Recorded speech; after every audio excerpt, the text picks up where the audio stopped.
Paz do Senhor, com a graça de Jesus, nós vamos iniciar aí mais um trimestre das lições bíblicas da Escola Dominical.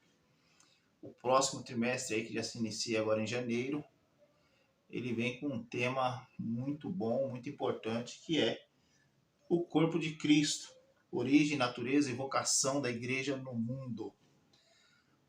O tema igreja é um tema de extrema necessidade nos nossos dias atuais, visto que pela quantidade de igrejas que existem, às vezes fica difícil saber qual é a igreja verdadeira, qual é a igreja falsa. Mas nós iremos tratar aqui sobre este tema importante e com base nas escrituras nós temos condições de entender, de compreender, de analisar qual igreja verdadeiramente faz parte do corpo de Cristo, qual igreja verdadeiramente é uma igreja de Jesus, fundada em Jesus e que vive para servir a Jesus e servir as pessoas. Então nós vamos iniciar esse trimestre tratando desse tema muito importante que nós chamamos de eclesiologia, né? Então, eclesiologia é a doutrina da igreja, ou a doutrina que estuda sobre a igreja, tá? É os ensinamentos sobre a igreja, sobre a origem da igreja, sobre a estrutura da igreja, sobre a vocação da igreja, a missão da igreja. Tudo que envolve igreja, a gente estuda em eclesiologia, ok? E aí, para que antes de nós entrarmos definitivamente na lição, eu gostaria de apresentar alguns conceitos de igreja baseado em Efésios 2, do 13 ao 22. Nós vamos ver aqui três exemplos de três amostras, né, três comparações que Paulo faz a respeito da igreja. Então, a igreja é a família de Deus. Efésios 3, 19. A igreja é o corpo do Filho, ou o corpo de Jesus, conforme o tema da capa da nossa revista, Efésios 3, 16. E a igreja é o templo do Espírito Santo, conforme Efésios 3, 22. Então, numa definição de igreja, se alguém perguntar o que é igreja, você pode dizer que a igreja é a família de Deus, a igreja é o corpo de Jesus e a igreja é o templo do Espírito Santo. Unindo aí a trindade, a igreja na trindade, eu achei isso bastante interessante e especial. E aí, prosseguindo, nossa declaração de fé, ela diz o seguinte: a declaração de fé da Assembleia de Deus, ela diz o seguinte: cremos, professamos e ensinamos que a igreja é a Assembleia Universal dos Santos, de todos os lugares e de todas as épocas, cujos nomes estão escritos nos céus. Então, numa definição de igreja pela nossa declaração de fé, a igreja é a Assembleia Universal dos Santos, de todos os lugares e de todas as épocas, que compõe, assim, o corpo de Cristo. E aí nós poderemos dar mais algumas definições para a igreja. Tá? A palavra igreja significa literalmente chamados para fora, e era usada para designar uma assembleia ou um ajuntamento dos cidadãos de uma localidade na antiguidade grega. Temos uma amostra desse conceito no Novo Testamento. A igreja é um grupo de pessoas chamados por Cristo para fora do mundo, a fim de pertencer a Jesus, ter comunhão com Ele e fazer parte da família espiritual de Deus. Então, na antiga Grécia, era muito comum quando se queria fazer uma assembleia, queria se fazer uma reunião, queria se tratar de algum assunto importante que envolvia toda a comunidade, um arauto saía nas ruas, convocando as pessoas a saírem dos seus lares, a saírem de suas casas, se reunirem numa praça, num determinado lugar, e ali fazer a reunião, a assembleia. Isso era chamado de eclésia, que dá-se origem à palavra igreja, que nós vamos ver daqui a pouco. Essa convocação de chamados para fora é nesse sentido que a palavra igreja ela toma forma.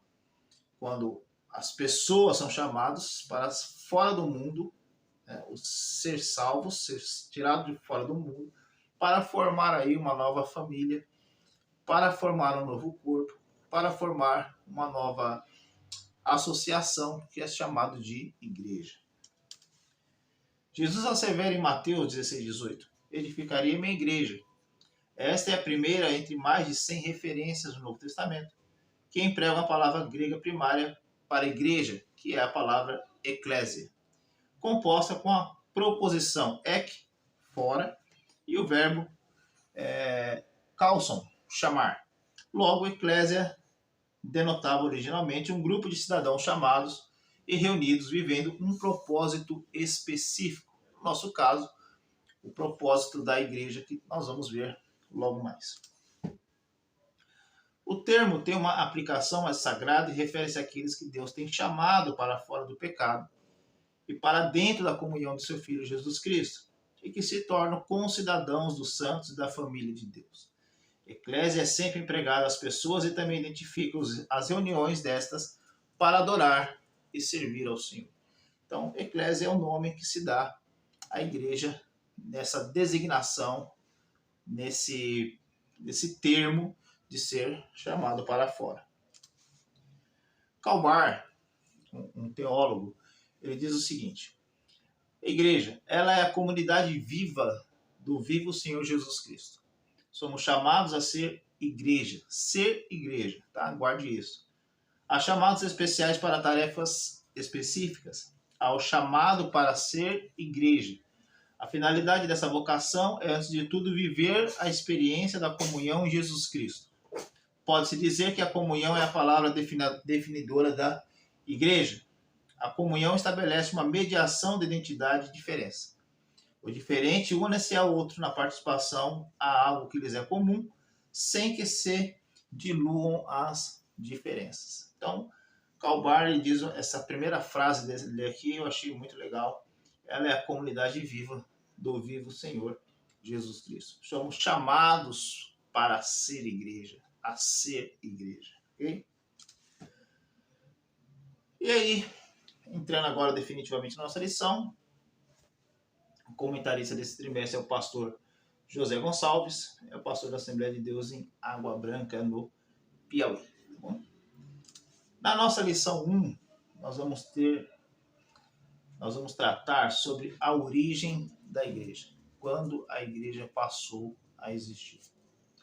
Não há um consenso claro entre os estudiosos de quando a igreja começou a existir, mas nós vamos ver alguns pontos e o que é mais comum entre todos os estudiosos. O textuário diz uma coisa interessante que eu gostaria de compartilhar com vocês. E disse-lhes Pedro: arrependei-vos e cada um de vós seja batizado em nome de Jesus Cristo, para perdão dos pecados, e recebereis o dom do Espírito Santo. Atos 2:31.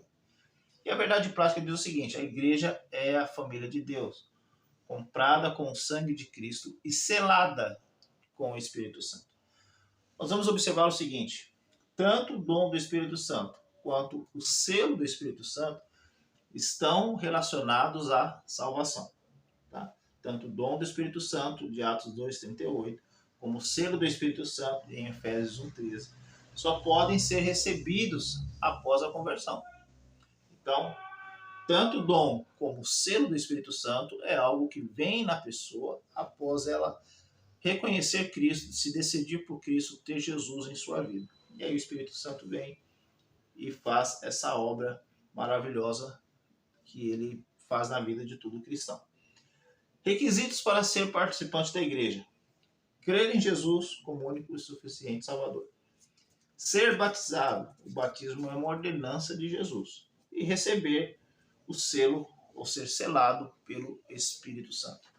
Essas três coisas juntas, ela proporciona à pessoa que ela seja participante da igreja. Essas três coisas, elas andam juntas. Okay? Então, quando eu creio em Jesus, quando eu aceito Jesus como meu Salvador, automaticamente eu sou selado pelo Espírito Santo. Eu recebo o selo, esse selo da promessa. Né? A promessa, que promessa? A promessa da salvação, a promessa da libertação do pecado, a promessa de agora de uma vida nova com Deus, de paz com Deus. Okay? E aí o batismo é uma consequência desta minha decisão. O batismo é uma consequência, é um ato natural na vida da pessoa após ela receber Cristo, onde ela vai, num ato simbólico, mostrar ou dizer ao mundo que agora ela está morrendo para o mundo e agora ela está vivendo para Deus. E aí ela se torna aí parte do corpo de Cristo. E no tópico 1, nós temos o seguinte: o povo de Deus na Bíblia e na história. Então, nós vamos ver sobre o povo de Deus no Antigo Testamento, nós vamos ver sobre o povo de Deus no Novo Testamento e nós vamos ver sobre o povo de Deus na história cristã, na história em geral. Antes de nós entrarmos aqui nos tópicos da lição, eu gostaria de apresentar alguns livros que eu usei nesta aula e que, se você puder adquirir, vai ajudar muito, muito, muito nas aulas do trimestre. Eu tenho aqui a Declaração de Fé das Assembleias de Deus, que nós usamos aqui, e ela vai falar sobre a igreja. Eu tenho aqui um livro muito bom também, chamado Cristianismo através dos Séculos. Esse livro é excelente, se você puder adquirir. Nós vamos ver a história da igreja desde o começo, desde os seus primórdios, até os dias atuais. E eu também tenho aqui Teologia Sistemática de Stanley Orton, que vai trazer muita coisa interessante sobre a igreja, que também está sendo usado nesta aula. Então vamos lá para o tópico primeiro, o povo de Deus no Antigo Testamento. Então o povo de Deus no Antigo Testamento é parte da chamada de Abraão. Ok? Então Deus chama Abraão, promete fazer de Abraão uma grande nação. Essa grande nação seria uma nação exclusiva, uma nação santa, uma nação separada para Deus. E através dessa nação, dessa grande nação, o nome de Jeová, o nome de Deus, seria conhecido entre todas as demais nações, né? Então a descendência de Abraão é para Deus um povo escolhido, separado e exclusivo, segundo Samuel 7:24. Este povo chamado nação de Israel é o povo de Deus, um povo exclusivo, uma nação santa. Êxodo 19:6. Este povo se reunia, que a palavra hebraica, o equivalente de eclésia no hebraico é garral, a fim de adorar e servir exclusivamente a Deus. Eram os representantes de Deus entre as nações. Deuteronômio 32, do 9 ao 11. Essa palavra garral, ela tem o mesmo sentido de eclésia, o sentido de mostrar que as pessoas saíram de uma determinada situação para uma outra situação, reunidas em torno de um propósito. Então, o povo de Deus no Antigo Testamento começa ali a partir de Abraão, e aí este povo chamado povo de Israel é uma nação santa, é um povo separado, é um povo chamado entre as demais nações para ser o povo de Deus, ok? O povo de Deus no Novo Testamento. E nós temos no Novo Testamento o sentido mais restrito da palavra eclésia, que literalmente significa tirados para fora. Esse termo eclésia, ele, geralmente agora ele é associado exclusivamente à igreja, tá? A esse povo que foi chamado do mundo para fora do mundo para se tornar agora o povo de Deus. Então agora temos não apenas um povo, uma nação específica, reunida para servir e adorar a Deus. Aqui está a diferença primordial entre o povo de Deus do Antigo Testamento e o povo de Deus no Novo Testamento. No Antigo Testamento nós tínhamos a nação de Israel como uma nação exclusiva, uma nação santa, uma nação separada, uma nação sacerdotal, onde através do povo de Israel todos os outros povos iriam poder conhecer Deus, conhecer Jeová. No Novo Testamento, nós não temos mais Israel como esse ator principal, se podemos chamar assim. Agora, nós temos a igreja. E a igreja ela é composta de pessoas de todas as nações, de todos os povos, de todos os tempos, de todos os lugares. Este povo, essas pessoas juntas, reunidas, elas formam a igreja do Senhor Jesus. Então agora nós não temos apenas um povo ou uma nação específica reunida para servir e adorar a Deus, mas um povo formado de todos os povos, línguas e nações, que são pessoas compradas com o sangue de Jesus. Essas pessoas formam a igreja, ou a eclésia, são chamados para fora do mundo, ok? E nós temos aí o povo de Deus na história. Então, na história cristã, o povo de Deus, que é a igreja, começa, segundo a maioria dos teólogos entendem, em Atos 2, com a descida do Espírito Santo, reunindo-se em casas, salões, templos e etc. Tá? Alguns dizem que a igreja começa no céu, outros dizem que a igreja começa no Éden, quando Deus faz a promessa à mulher, em Gênesis 3,15. Outros afirmam que a igreja ela sempre existiu, então, tanto o Antigo Testamento como o Novo Testamento, tem um grupo de pessoas que fazem parte da eclésia, que fazem parte da igreja. Mas a maioria dos estudiosos, eles afirmam, eles concordam, que a igreja tem o seu início, pelo menos o seu início físico, o seu início visível, em Atos 2. Tá? Alguns vão dizer que a igreja começa na cruz, na morte de Jesus. Outros já falam que quando Jesus envia os 70, ali também já tem o início a obra da igreja. Mas a maioria concorda que pelo menos o início visível está em Atos 2, com a descida do Espírito Santo. Né? Qualquer lugar que tivessem salvos reunidos, ali estava a igreja. Então a igreja nunca esteve condicionada a um local físico. A igreja nunca esteve condicionada a uma cidade, a um país, a um templo. A igreja, onde tem pessoas salvas reunidas, falando de Jesus, adorando a Deus, fazendo a obra do Senhor Jesus, ali está a igreja representada por aquelas pessoas que estão reunidas, não importa o local do mundo em que estejam. Com o passar do tempo, a igreja foi crescendo e tomando forma. E hoje temos milhões de salvos em todo o mundo que juntos formam a igreja do Senhor Jesus. Né?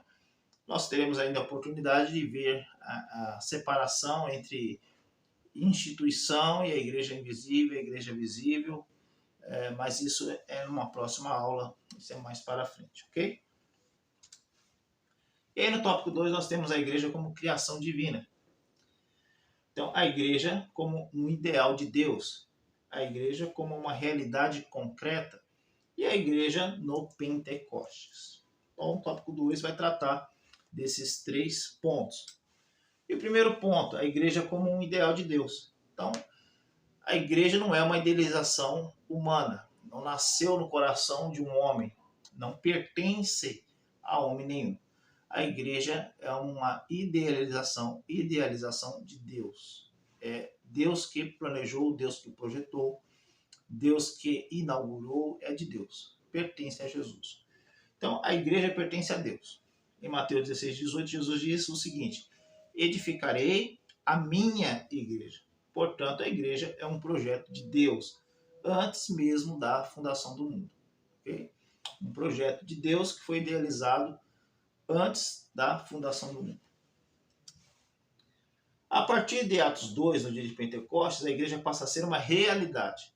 Aquilo que estava no projeto torna-se real, torna-se visível, torna-se palpável. Sobre isso, Orton diz o seguinte: várias são as razões para crermos que a igreja teve sua origem, ou pelo menos foi publicamente reconhecida pela primeira vez no dia de Pentecostes. Embora na era pré-cristã, Deus certamente se associasse a uma comunidade pactual de fiéis. Não há evidências claras de que o conceito de igreja existisse no período do Antigo Testamento. Okay? Ao citar expressamente a eclésia pela primeira vez, Jesus fala de algo que iria se iniciar. Então, o conceito de igreja, segundo Orton, não existia na concepção das pessoas no Antigo Testamento. Igreja passa a ser algo novo. Eclésia, esse termo eclésia se referindo à igreja, passa a ser algo, passa a ser uma novidade, algo que iria acontecer e que toma forma, toma início verdadeiramente a partir de Atos 2, no dia de Pentecostes. Então é no dia de Pentecostes que realmente se inicia a igreja como conhecemos hoje. O livro de Atos é a fonte na qual podemos compreender como a igreja começou, cresceu e foi organizada e estruturada. Então, para se ter uma compreensão melhor, adequada do que é a igreja, do que a igreja deve fazer, quais as medidas a igreja deve tomar, qual é a missão da igreja neste mundo, é só lermos o livro de Atos, que nós teremos uma compreensão muito boa do que é igreja. E no tópico 3, nós vamos ver a igreja como comunidade dos salvos. Regenerados pelo sangue de Cristo, selados pelo Espírito Santo, e o batismo de Cristo e o batismo do Espírito Santo. Então, Ordem diz que a regeneração é obra do Espírito Santo, que dá nova vida ao pecador que se arrepende e crê em Jesus. A obra do Espírito Santo complementa a obra de Cristo na regeneração. Cristo morreu na cruz a fim de possibilitar ao pecador ser revivificado para Deus. Mediante o novo nascimento espiritual, entramos no reino de Deus. O Espírito Santo aplica a obra salvífica de Cristo no coração do homem e opera no coração deste a fim de o convencer do pecado para induzi-lo à fé no sacrifício expiador que Cristo oferece. Essa fé que leva à regeneração mediante a união com Cristo. Através do arrependimento, a pessoa passa a ingressar na igreja. Então, tudo começa em Jesus. Através da morte e ressurreição de Cristo, o Espírito Santo ele trabalha na vida das pessoas, trabalha na vida dos pecadores, trazendo a convicção do pecado, convencendo o homem do pecado, da justiça e do juízo. E aí, a partir deste momento, quando o homem entende isso e reconhece que ele precisa de um Salvador, ele precisa ser salvo, e ele entrega a sua vida a Jesus, a partir desse momento começa a ser realizada na vida dessa pessoa a obra da regeneração. E aí, selados pelo Espírito Santo, né? Efésios 1,13 diz o seguinte: em quem também vós estáis, depois que ouviste a palavra da verdade, o evangelho da vossa salvação, e tendo nele também crido na palavra, crido em Jesus, fostes selados com o Espírito Santo da promessa. Este selo se refere à salvação. Okay? Em 1 Coríntios 12,13, Paulo diz que o batismo em um espírito, somos batizados todos em um espírito, não se refere nem ao batismo em água, nem ao batismo no Espírito de Cristo ou no Espírito Santo. Tá? Refere-se, pelo contrário, ao ato do Espírito Santo, batizar o crente no corpo de Cristo. É um selo da salvação. É uma garantia da salvação. É uma garantia da promessa da salvação. Tá? A igreja, o Espírito Santo, batizar o crente no corpo de Cristo. A igreja, unindo a esse corpo, fazendo com que ele seja um só com os demais crentes. É a transformação espiritual, isto é, a regeneração, que ocorre na conversão e que coloca o crente em Cristo biblicamente. E aí, por último, o batismo de Cristo e do Espírito Santo. O batismo no Espírito Santo é uma experiência enviada por Jesus Cristo. Jesus é o batizador.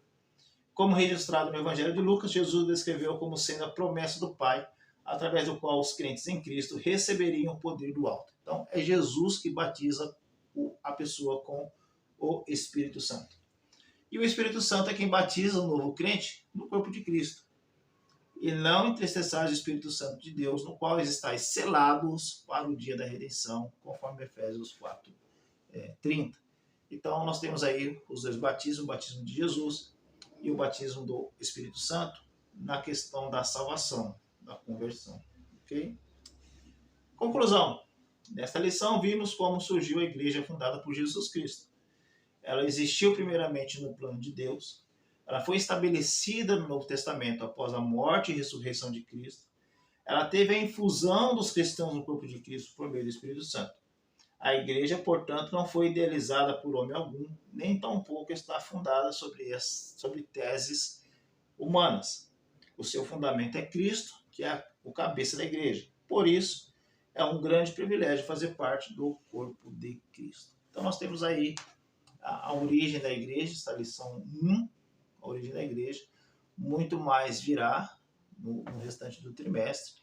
E aí eu convido a você a, se assim desejar, a assistir às demais aulas, compartilhar, curtir, se você gostar, compartilha, curte, divulgue para os seus amigos, para os seus irmãos aí da igreja, e eu tenho certeza que será uma bênção. Então, A origem da igreja, segundo a maioria dos estudiosos, a igreja se origina nos céus, okay? É um projeto de Deus, é um plano de Deus, porque Deus, na sua soberania, na sua onisciência, ele contempla toda a eternidade, então já era um projeto do Senhor, e ela tem o seu início visível, pelo menos visível, palpável, em Atos 2, no dia de Pentecostes. De lá para cá, a igreja nunca parou, a igreja nunca foi fraca, a igreja nunca foi monótona, a igreja nunca foi algo que o mundo, ou o diabo, ou o ser humano conseguisse deter ou barrar, porque a igreja está fundada em Jesus e as portas do inferno não prevalecerão contra a igreja de Cristo. Okay? Por mais que pareça que tem igrejas que estão caindo, afundando, são igrejas falsas, mas são igrejas falsas. A verdadeira igreja, ela segue triunfante, ela segue gloriosa até a vinda do nosso Senhor Jesus Cristo. Amém? Que Deus te abençoe. Um forte abraço.